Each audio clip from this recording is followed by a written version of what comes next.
In this video, I'm going to share useful information on how to deal with loose skin, how to tighten it up, and do it naturally, so you can hopefully avoid surgeries or more invasive treatments. So, what exactly is loose skin? Well, your skin has been overstretched to the point where it hasn't come back to its original form. It's like taking a rubber band and stretching it out, but then it doesn't snap back. What's happening here is there are two main issues. One is with collagen, and the other is with a deeper fiber called elastin, which is what helps give collagen its elasticity. So, people often ask, should I start eating more collagen to help with this?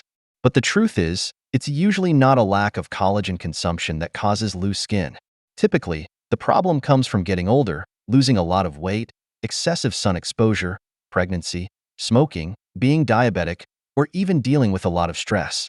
These things break down the collagen fibers in your skin. Let's dive into some things you can do to help tighten up your skin. First, let's talk about hormones. You've got two different sets of hormones, ones that build up collagen and elastin, and ones that break them down. The main hormone that breaks down collagen is cortisol. Cortisol is a catabolic hormone, which means it breaks things down, like proteins, including collagen and elastin.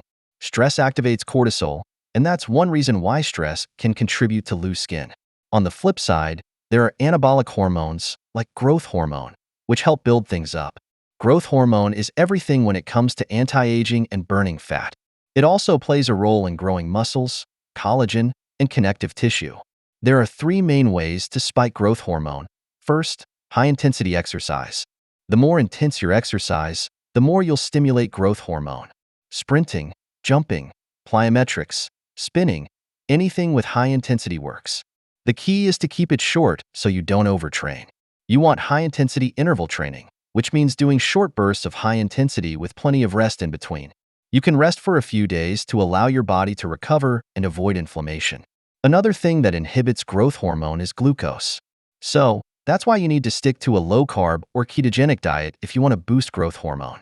Also, sleep is super important. If you're not getting enough sleep, you're not going to get the full benefits of growth hormone. If you're having trouble sleeping, I've got other videos to help with that. But for now, I'm covering the basics. Next, let's talk about insulin. Insulin is another anabolic hormone that triggers the production of elastin. Elastin helps your skin stay stretchy and elastic. You might think that insulin would cause problems for your skin, especially if you're diabetic. But here's the thing. In type 2 diabetes or insulin resistance, you end up with a lot of insulin in your body that your cells aren't using properly. This can create problems for your skin because your cells are resistant to insulin, and you might have an insulin deficiency in some parts of your body. So, fixing insulin resistance is key. You can do that by following a ketogenic diet, practicing intermittent fasting, and exercising. Also, insulin resistance blocks your ability to absorb nutrients and amino acids, which are crucial for building collagen and elastin. So, fixing insulin resistance is part of the plan for making sure you can build up your skin tissue and avoid muscle atrophy. Now, let's talk about some important nutrients that help build collagen and elastin. The most important one is vitamin A. But I'm not talking about the beta-carotene form that comes from plants. I mean the active form of vitamin A, called retinol. Retinol only comes from animal products like egg yolks, cod liver oil, fatty fish, and butter. The problem with beta-carotene is that your body has to convert it into retinol, and most people don't convert it very efficiently. Unfortunately, a lot of people have been misled into thinking beta-carotene is the same as retinol, but they're two completely different molecules. Vitamin A is a crucial cofactor for collagen production. Actually, all fat-soluble vitamins are important for your skin. That's why going on a low-fat diet is terrible for your skin. I came across a diet called Ideal Protein, which was low-carb but also low-fat. They were giving people processed soy protein isolates in the form of packaged foods. What I noticed was that people on this diet looked older, their skin looked dry and wrinkled, and their hair wasn't healthy either. A low-fat diet doesn't provide enough of the fat-soluble vitamins your skin needs. So, a healthy ketogenic diet should not be low in fat. It should have higher amounts of healthy fats, along with moderate protein. Another cofactor that's really important for collagen and elastin is iron. But it's not just any iron. You need heme iron, which is more bioavailable. Heme iron is found in red meat and shellfish. You won't find it in plant foods. The iron in vegetables is non-heme iron, which isn't absorbed as well. So, if you're on a plant-based diet, you need to make sure you're getting the right form of iron.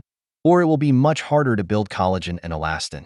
And speaking of plant-based diets, a lot of people who follow them end up eating too many grains and omega-6 fatty acids. These can cause inflammation, which makes things worse for your skin.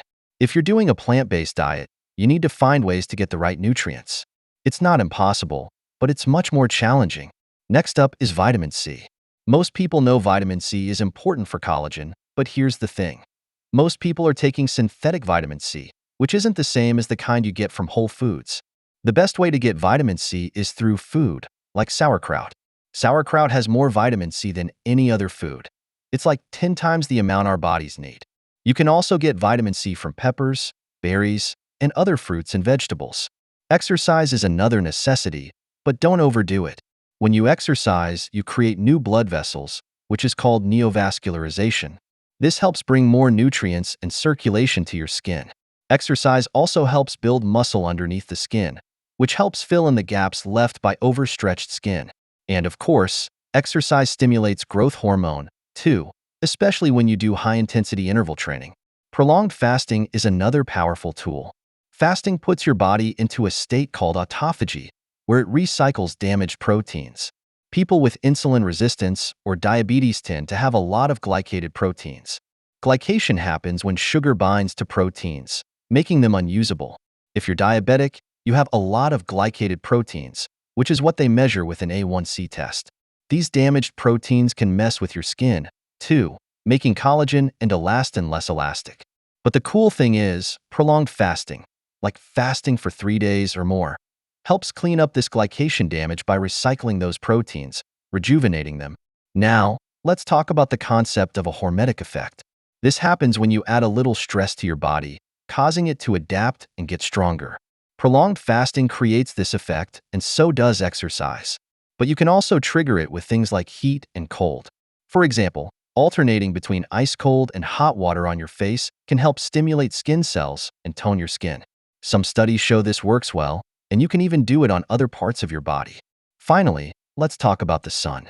Too much sun exposure is bad for your skin, especially if you burn. But a little bit of sun exposure before you burn can actually help create a hormetic effect that's good for your skin. Of course, this depends on your skin type. If you have very fair skin, you might burn easily, so you need to be careful. So, that's a lot of different things you can do to help improve your skin. Pick 1 or 2 of these things to start with and keep at it over time. But out of everything, I'd say the most important thing for your skin is probably prolonged fasting. I've got a video on that, so be sure to check it out for more details.